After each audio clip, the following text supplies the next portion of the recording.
tala whaile nei tu la le fiafi Samoa ma lo le ngalulu e le niwa ia so ai alo maia o tātu telefou mai lau le tio Polinisia.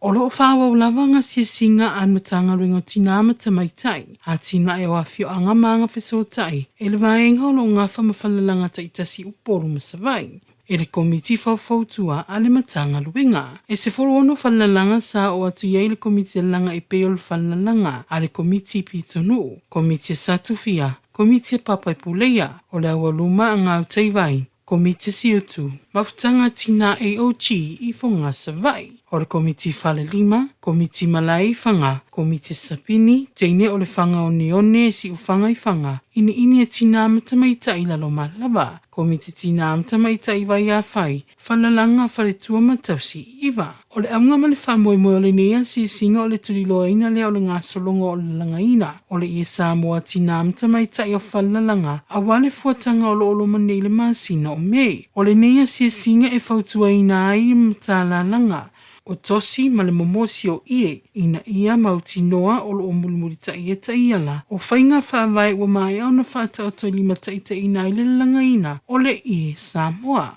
E ono whalalanga na mawhai o na asia, ma na mawaile au whai e tolu sfuru tolu. Na whawhetai e le pūlenga na malanga ati le motu tele, matua uu ma au se papo whalalanga uma, mo le langaina o le ie sai, a wā o se tasile o mea sina Samoa. I le ngata i matua u ai asu i tamaita i o awhioanga uma o lo lango i le polo kalame o le i Samoa e ana i le tau longo ma le wha maupopo i a tina e o manuia o tina matamaita i. E fituai i le waa a le Miss Nautica, le au whai o waa meli ua mawhai o na awhia maasia Samoa i ana malanga ta amilo le Pasifika ai o le lalulangi. Lia olo o taulai i matau tu i le so. E o atu i le lima se lau lima sumatou le au whai ato le Pasisi na malanga mai i le awaa, whaatasi ai ma le au waa. O le au whaafifia na nā tau whaafeiloa ai nei tū lisi na malanga mai. O le au talavou e whaka sā titoa. E ala i siwa whaleanga nuu o sā whaatau pati mataualunga. E whaailoa atu ai tū maanga i whanua Samoa. Na whaailoa e le tātou paanga mai le ofisa o waa mataulanga i matautu. E tā sila i siwa a meli le e fuafua e taunu mai le masina lava le ne. Ilo nā sosfurfitu. E le i lava ni siwa a meli na umi o na taula i le atunu. Na o le taunu mai lava i Samoa matau malanga e si atu i le afiafi. Vanga nā isi wa a meli, nā sia Samoa i tau sanga o tuana i atu, na mawhai o na moe mataulai matautu, mō aso e lua.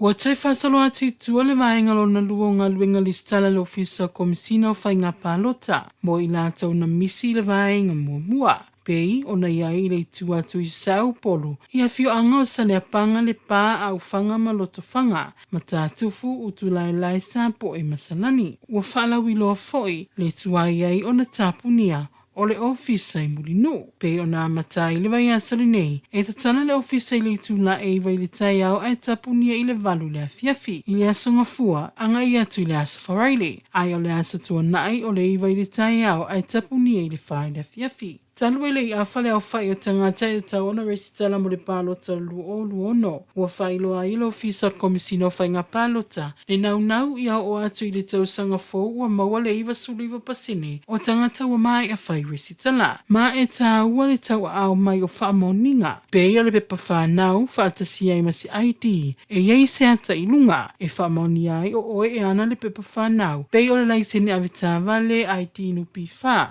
ID whainga luenga o ID a onga, ID penisone, tusi folau po le tusi whaamaunia o le tangata no. Whaamaunia o le nofo mau, au mai le pili o le vai, pili o le eletise, pe patui o le COVID, tusi pasi whaamaunia o le suafa matai, pe a e fina ngalo, e te resitala i le suafa matai. O le tatalo le pulenga o mtanga ruenga o a onga, i le pulenga o malo si tau eletise po le EPC, ina i alo whangi atu whaamoe mo le mtanga ruenga, e wha umai le so, ia wha ola atu pēl ele tise i malifa mo tāpen pinanga whanawa o ngai newa yaso. Ai ole awai mai ai o uso i Samoa i sa sae i sa lato fo i sao le wha moe. Ua wha mai amai ai i malifa, le vai yaso wha apitua o le ngangana ma le nganuu, lua o lua lima. E peo na amata mai ai le asonga fua i a sau i sa vai, malangi o le afio anga, na wha atino i le kolisi i a sau. O le solua aso sultasi o matilen fa solo nei le fio anga puapua. Mona vi inga sa fa tino il kolisi ya moa. Aya solulu na o mai ai loi upolu. E langi vi inga. O le fio anga solo len fa tino il kolisi o anua maa. O le stofia na nafio vi inga o apia e pe na langi kolisi o sangatu Yusefo. O le kolisi o le sofitu i lalovaya. Ma le kolisi o teine papauta. Ae o le whaafianga tuufa tasia whanau tutui la mamanua. Ile wha amoe moe o le nei vaiaso, pei tai. Ua tawalungai ile so le sofroi le sufa le vaiaso le ngangana. Ma le anganu ui whaafianga tuufa tasi. Alo ma whanau i sa mo nei ma tutui la mamanua. O se whaamanatu le ngangana ma le anganu o Samoa. Ia whaataua e pei o na aunga iaile nei vaiaso atoa. Wafu ai fo i na talo sia le ola whaawau le eltise. E pe un tal sanga il mtanga luenga wa o ngal pule ngole EPC.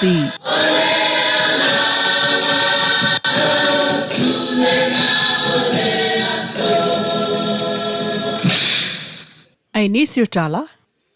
E taunu wai le fiafina nei le vale le Twin Otter a le Samoa Airways le na malanga atu mo ngā luenga e siti ailo na saunga le mui kanata. O le vale le na malanga il masino me o le lua lua wha. Ma ua whaailoa mai le pulenga le Samoa e ai Samoa le ono le fiafio le so e taunu ua i whaleolo. Ina ua mai ai le wha moe moe na avatua i kanata mo ngā luenga e peon fuafua. O le isi leo vaalele o lo tausia le vao malanga i tafuna mo whaleolo. E le tausanga taluai na ta uai le whamtalanga le Samoa Airways o pailate mai i kanata. A le Plane and Parts Limited o company kanata le ana malanga mai e avatu le vaa. O le malanga na whaopopo ai i si tane o suau u mo le malanga umi le ana alua tui whaleolo i hilo i hawa i suli mai tula. Na malolo ai ma tui whaawa wai i Santa Maria, California a o le i whaawa watu i Calgary kanata. Na ta uele li pule sili o le Samoa Air i le tausanga taluai ia me sa ia i le wha moe moe e toe taliu mai le waa ia Novema o le tausanga taluai mo le pisi o aso fia. E lua wa al Samoa Air lea na tu e whaalelei e company lea le Unity Aviation i kanata peitai. O wala au lia mai nei le au whaasala we mōli mawina le taunu o le waa i le fiafio le so. Ai nisi o Tala. Wa mai a tau awai e le fiunga i le amo malo tutu tasio Samoa. Le fiunga tuim le li whano wa le toa swala vi le lua. Tusi tau o loa o le sui o le malo no way i Samoa il vai asanei. O le whamtalang whala wa i telemel office o le malo o ta wai o le sotofi. Le ana whai ai le sauni ngalo i o le fo ila asanga. I le maoto o le office o le ao le malo i vai lele. O le sunga and Crete Reese o Norway e alala i Australia. Ai o le awhiwa salawi vai iwan amatai le feo sia inga lea a Samoa malona atunu. Ma wha awau mai ai o la so tanga i ngāru ngā tina e mō malo e lua. Ai maise o le sao o Norway i mea whail Pasifika talu mai le lua o lua tasi. O le isi lea tunu ua telelo na sao i tupe mo le Green Climate Fund, ai o le pule le leo ele a fia ngō fia i swinga o le tau. E au fia ai le plokete o le au vai tafe o vai singano. Tala nāli ni tula, mauni e tile le whai ngore ni vai a sisio tātou atu noo.